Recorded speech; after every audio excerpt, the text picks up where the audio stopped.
तलाक तलाक दूंगी, मगर मेरी एक शर्त है। जब मैं रात को घर पहुंचा तो मेरी पत्नी ने खाना लगाया। मैंने उसका हाथ अपने हाथों में लिया और कहा, मुझे तुमसे कुछ ज़रूरी बात कहनी है।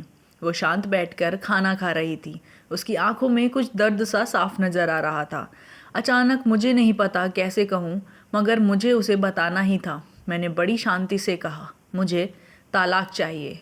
लगा जैसे उसे मेरे शब्दों से कुछ फ़र्क ही नहीं पड़ा, बल्कि उसने मुझसे पूछा, क्यों चाहिए तलाक। मैंने उसके सवालों को अनसुना किया तो उसे गुस्सा आ गया। उसने चम्मच उठाकर फेंक दिया और ज़ोर से चिल्लाई, तुम इंसान नहीं हो। उस रात हमने एक दूसरे से बात नहीं की। वो रो रही थी। मुझे पता था कि वो जानना चाहती है कि आखिर ऐसा क्या हुआ जो हमारा रिश्ता टूटने की कगार पर आ गया। पर मेरे लिए उसके सवालों का जवाब दे पाना नामुमकिन था। मैं अब किसी और से, प्रिया नाम था उसका, प्यार करने लगा हूँ। अब मुझे उससे प्यार नहीं रहा।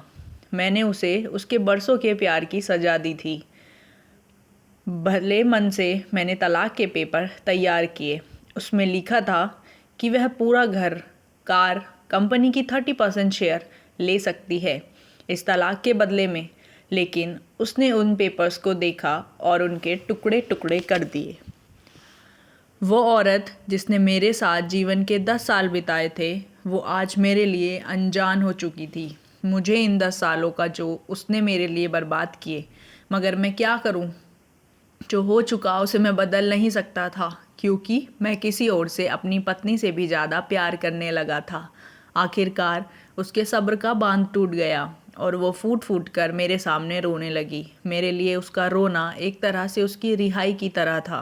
तलाक की ये बात जो कई दिनों से मुझे परेशान कर रही थी, अब बिल्कुल साफ हो चुकी थी। अगले दिन मैं घर काफ़ी लेट आया। मैंने देखा कि वो टेबल पर बैठकर कुछ लिख रही थी। मैंने शाम का खाना नहीं खाया था, लेकिन फिर भी मैं सीधे ऊपर जाकर अपने कमरे में सो गया, क्योंकि पूरा दिन प्रिया के साथ रहने और कई जगह घूमने के बाद मैं थक गया था। वो शायद रात को उसी टेबल पर लिखते लिखते सो गई थी। सुबह उसने तलाक देने की शर्तें बताई। वो मुझसे कुछ भी लेना नहीं चाहती थी। उसे सिर्फ तलाक से पहले 1 महीने का समय चाहिए था। उसने आग्रह किया कि इस 1 महीने में हम दोनों वही पुराना वाला जीवन जिए जितना संभव हो सके, क्योंकि आने वाले महीने में हमारे बेटे की परीक्षा है। वह नहीं चाहती थी कि हमारे टूटे रिश्ते का प्रभाव उसकी पढ़ाई पर पड़े।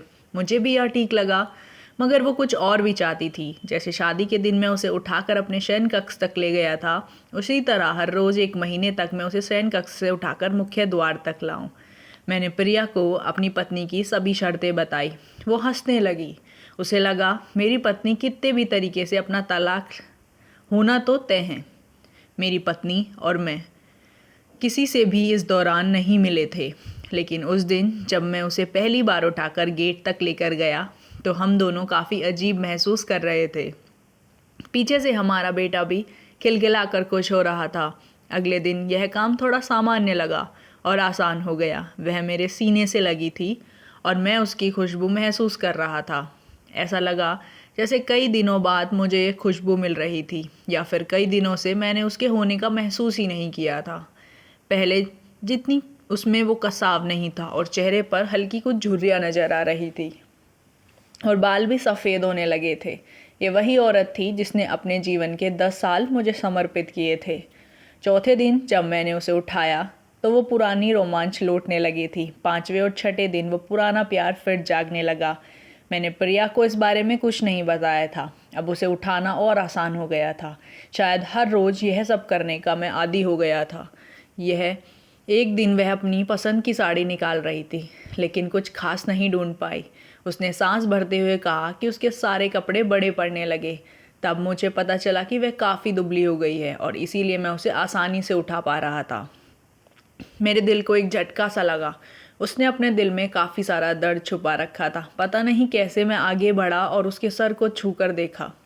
अचानक हमारा बेटा आया और बोला कि पापा, ये तो मम्मा को उठाकर बाहर ले जाने का समय हो गया है। उसके लिए अपने पापा द्वारा मम्मा को इस तरह उठाना काफ़ी अच्छा था। मेरी बीवी ने हमारे बच्चे को बुलाया और ज़ोर से उसे गले लगा लिया। मैंने अपना चेहरा दूसरी तरफ कर लिया। मुझे लगा कहीं मैं अपना निर्णय न बदल लूँ। मैंने अपनी पत्नी को रोज़ की तरह उठाया और बेडरूम के सिटिंग रूम होते हुए हॉल तक लाया उसने प्यार से अपने दोनों हाथ मेरी गर्दन के आसपास रख दिए। मैंने उसे ज़ोर से पकड़ रखा था, बिल्कुल हमारी सुहागरात की तरह, मगर उसका इतना कम वजन मुझे परेशान कर रहा था। महीने के आखिरी दिन जब मैंने उसे उठाया तो मेरे लिए एक कदम भी चल पाना मुश्किल हो रहा था। हमारा बेटा स्कूल जा चुका था। मैं अपनी कार से ऑफिस गया और कार से कूदकर बाहर आ गया, बिना कार को लॉक किए। मुझे डर था कि अब एक पल की भी देरी मेरा इरादा बदल देगी। मैं ऊपर गया। प्रिया ने दरवाज़ा खोला और मैंने उससे कहा, सॉरी प्रिया, अब मैं अपना पत्नी से तलाक नहीं लेना चाहता। उसने मुझे देखा और मेरे सर पर हाथ फेर कर कहा, तुम्हें बुखार तो नहीं है? मैंने उसका हाथ हटाया और कहा, सॉरी प्रिया, अब मुझे अपनी पत्नी से तलाक नहीं चाहिए। हमारी शादीशुदा ज़िंदगी शायद हम दोनों के ध्यान न देने की वजह से बोरिंग हो गई थी, लेकिन इसका मतलब यह कतई नहीं कि हम एक दूसरे से प्यार नहीं करते। अब मुझे एहसास हुआ कि जिस दिन मैं उसे शादी करके अपने घर लाया था, उस दिन से जीवन के आखिरी दिन तक मुझे उसका साथ निभाना है। प्रिया के होश उड़ गए। उसने मुझे एक जोरदार चाटा जड़ दिया मेरे मुंह पर। वह रोने लगी और दरवाज़ा अंदर से बंद कर लिया। मैं सीढ़ियों से नीचे उतरा और आकर अपनी कार में बैठ गया। आगे एक फूल वाले की दुकान पर रुका और अपनी प्यारी पत्नी के लिए एक सुंदर सा गुलदस्ता लिया। दुकानदार ने पूछा कि इस पर क्या लिखना है। मैंने मुस्कुराते हुए कहा कि मैं तुम्हारे जीवन के आखिरी दिन तक यूं ही उठाता रहूँगा, मेरी अर्धांगिनी। उस शाम जब मैं घर आया, हाथों में गुलदस्ता लिए, मेरे चेहरे पर एक मुस्कान थी। मैं ऊपर अपने कमरे की तरफ भाग कर गया, लेकिन तब तक वह मुझे छोड़कर इस दुनिया से जा चुकी थी, हमेशा के लिए। वो कई महीनों कैंसर से लड़ रही थी, लेकिन मैं प्रिया के साथ इतना खोया हुआ था कि कभी ध्यान ही नहीं रहा। उसे पता था वह जल्दी ही मुझे छोड़कर जाने वाली है, इसलिए वह मुझे और मेरे बेटे के रिश्ते को टूटने से बचाना चाहती थी। मैं नीचे उससे तलाक लेना चाहता था, लेकिन फिर भी उसने मुझे अपने बच्चे की नज़रों में एक प्यारा पति और पिता बना दिया था। जीवन की छोटी छोटी बातें रिश्तों में बहुत महत्व रखती है। बड़ा घर, बड़ी कार और बैंक बैलेंस, ये खुशियों का हिस्सा ज़रूर बन सकते हैं, मगर अपनों के बिना इनकी कोई कीमत नहीं। तो कैसी लगी दोस्तों आपको आज की कहानी? मुझे कमेंट करके बताना। आने वाली कहानियों के लिए अभी इस चैनल को सब्सक्राइब करके रखें। Thank you.